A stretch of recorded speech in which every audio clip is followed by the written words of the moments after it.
Greetings travelers and welcome back to my channel. I wanted to wish you all a happy new year. I hope that 2022 is going to be a lot better than 2021 because 2021 was kind of a disaster.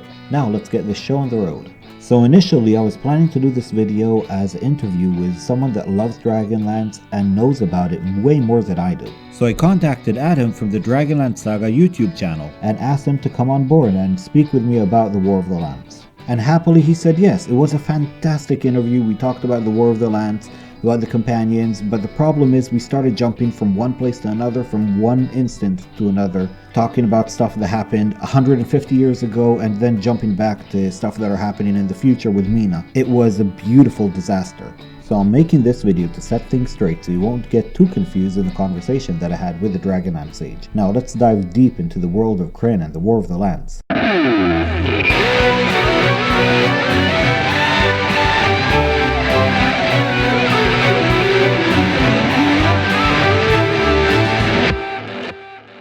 By faith or chance, the companions meet a barbarian couple, Riverwind and Goldmoon, who possess the blue crystal staff, proof that the deities of good have returned. When Lord Verminard's Red Dragon Army overruns their homeland, these companions, along with Laurana and Gilthanas, elven children of Quillanesti, Speaker of the Sun, rescue their people from imprisonment in Pax Tharos, killing Lord Verminard and fleeing south to escape the dragon armies. And as the forces of evil put their talons into Ansalon, conquering more and more territory, representatives of the remaining free nations gather in Sanskrit Island, and they are glad to forge an uneasy alliance, trying to stop the darkness. And when the companions rediscover the legendary Dragonlance in Icewall and recover the Dragon Orb from Sylvanesti, laying the foundation for the forest's eventual healing in the process, the two artifacts are brought to Sanskrit. It takes the effort of a kender, a blacksmith wielding the legendary silver arm, Laurana of the Quillanesti, and the strategically thrown, newly forged Dragonlance to truly forge the alliance, and creation of the new Dragonlance begins. In the spring, the Blue Dragon Army besieged the High Claris Tower. Laurana is named the Golden General, a token position meant to honor her for her part recovering and reconstructing the Dragonlances and to aid the defense of the tower. The Blue Dragon Army seems too powerful to be defeated, but when the Kender hero Tesselhoff Barefoot discovers another Dragon Orb within the tower, Laurana uses the Dragon Orb and reveals a deadly secret of the tower, that it had been modified to serve as a death trap against attacking dragons. Unfortunately, while they're setting up, Derek Crownguard, a Knight of the Rose, takes most of the Solamnic Knights on a suicide attack trying to drive off the Blue Dragon Army. They are defeated horribly, and the dying body of Derek is brought back to the tower when they are told to surrender. Laurana shoots an arrow into the shoulder of the messenger, causing them to understand that the tower will not be handed over without a fight. When the Blue Dragon Army attacks in force, Storm Brightblade,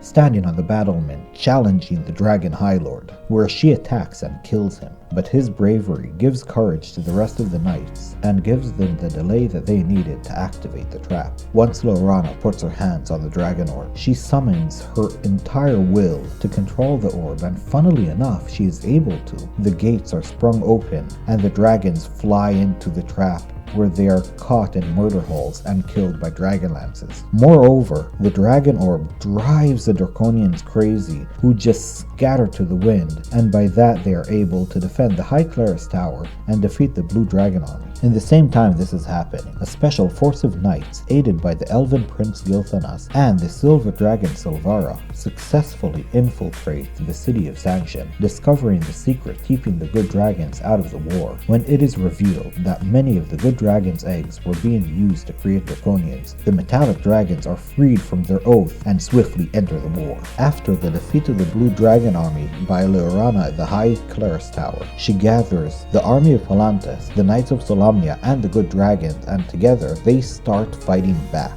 And in the summer, the armies of the Whitestone Council begin striking back at the dragon armies. They quickly reclaim much of Solamnia. The dragon armies counter by unleashing their reserve forces including 5 flying fortresses, but their conquests are already slipping away. The siege of Kalaman by the Whitestone forces marks the beginning of the end of the dragon armies. The Golden General Leorana, leading the Whitestone Council's army, starts to push back against the dragon armies, slowly reclaiming territory after territory, and wants to push all the way back to Naraka. Kitiara's lieutenant, General Bakaris, was instrumental in halting this advance by orchestrating the kidnapping of the Golden General. The armies of Whitestone and Kalaman are threatened by a floating fortress and dragons and are ordered to stand down. And at the same time, the heroes of the lands are on their way to Naraka to save Laurana and hopefully once and for all defeat the Dark Queen and end this conflict.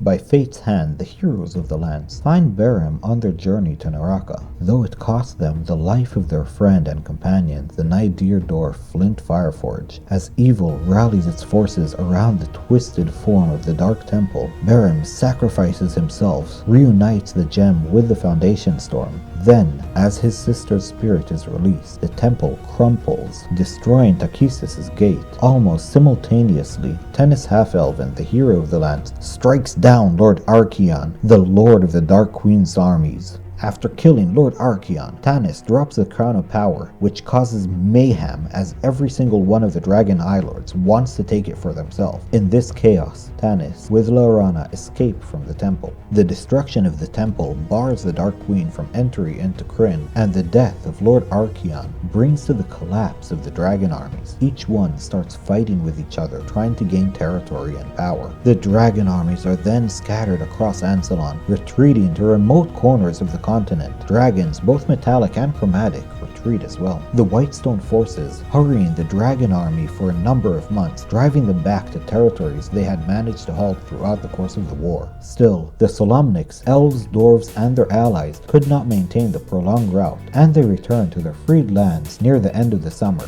Winter would bring renewed hardship, and rebuilding is more important than extended fighting. And for the first time since the Cataclysm, even though the war was bloody, a sense of hope has returned to the people. People still have their same problems, refugees and political discord, but still there is hope for a better future and a brighter tomorrow. And with that, my friends, I finished this video. In the next one, I'm going to upload the discussion that I had with the Dragonlance Sage. In there, we go into much more detail about what happened in the War of the Lands. It's a bit more chaotic, so this is why I wanted to upload this video first. The discussion was very interesting. I hope you're going to enjoy it as much as I did. Have a great day and Happy New Year.